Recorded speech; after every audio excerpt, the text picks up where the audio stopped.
कहीं आप भी अपने पैसे बैंकों में रख कर भूल तो नहीं गए या फिर बैंकों में पड़ा ये पैसा कहीं आपके रिश्तेदारों का तो नहीं। अब आसानी से चलेगा पता, क्योंकि सरकार ने उठाया है इसको लेकर ठोस कदम। हेलो, मेरा नाम है कनक शर्मा और आज हम आपको बताएंगे अनक्लेम डिपॉजिट के बारे में और इसके अलावा आरबीआई के पास कितना अनक्लेम डिपॉजिट है उसका आंकड़ा भी हम आपसे शेयर करेंगे।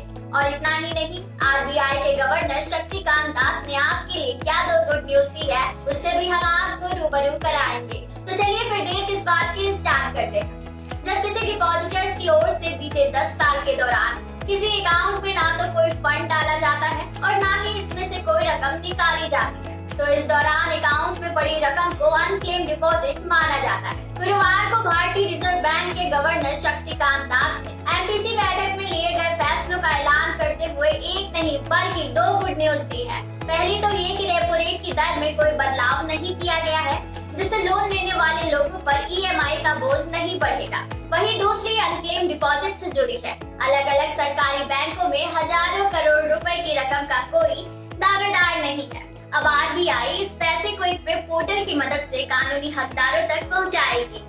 35,012 करोड़ रुपए का कोई दावेदार नहीं।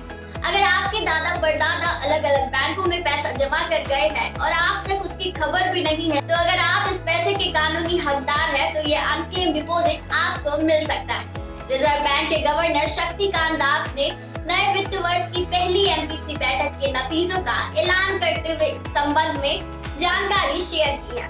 आपको बता दें कि हाल ही में सरकार ने संसद में जानकारी दी है कि अलग अलग सरकारी बैंकों में करीब 35,000 करोड़ रुपए ऐसे हैं जिनका कोई दावेदार नहीं है। इसके मुताबिक बैंकों ने आरबीआई को फरवरी 2023 तक 35,012 करोड़ का अनक्लेम डिपॉजिट के रूप में जमा किया है। मार्च 2022 तक ये रकम 48,262 करोड़ रुपए की थी। आरबीआई ने तैयार किया वेब पोर्टल। ये बेनामी रकम अनक्लेम डिपॉजिट में ना जाए, इसके लिए आरबीआई की ओर से क्रेडिट पॉलिसी बनाने की तैयारी की जा रही है। इस पॉलिसी के बारे में बताते हुए गवर्नर ने कहा कि हम ऐसे कई कदम उठा रहे हैं जिससे नई डिपॉजिट का पैसा अनक्लेम डिपॉजिट में ना जाए। इसके साथ ही वर्तमान में मौजूद अनक्लेम डिपॉजिट्स को भी इसके कानूनी हकदारों तक पहुंचाने की प्रयास जारी है। उन्होंने आगे जानकारी देते हुए कहा कि इस तरह के डिपॉजिट और उसके डिपॉजिटर या लाभार्थी के आंकड़ों के लिए केंद्रीय बैंक ने आर्टिफिशियल इंटेलिजेंस टूल की मदद से डिजाइन किया गया एक वेब पोर्टल तैयार किया है। इससे अनक्लेम डिपॉजिट को लेकर सही इनपुट के साथ साथ अलग अलग बैंकों के डिपॉजिटर की जानकारी भी मिल सकेगी। तो चलिए हम आपको बताएंगे कि आखिर ये अनक्लेम डिपॉजिट क्या होता है। दरअसल अलग अलग बैंक सालाना आधार पर अकाउंट्स रिव्यू करते हैं। इसमें ये पता भी लगाया जाता है कि ऐसे कौन कौन से बैंक अकाउंट है जिसमें किसी तरह का कोई लेन देन नहीं हुआ है।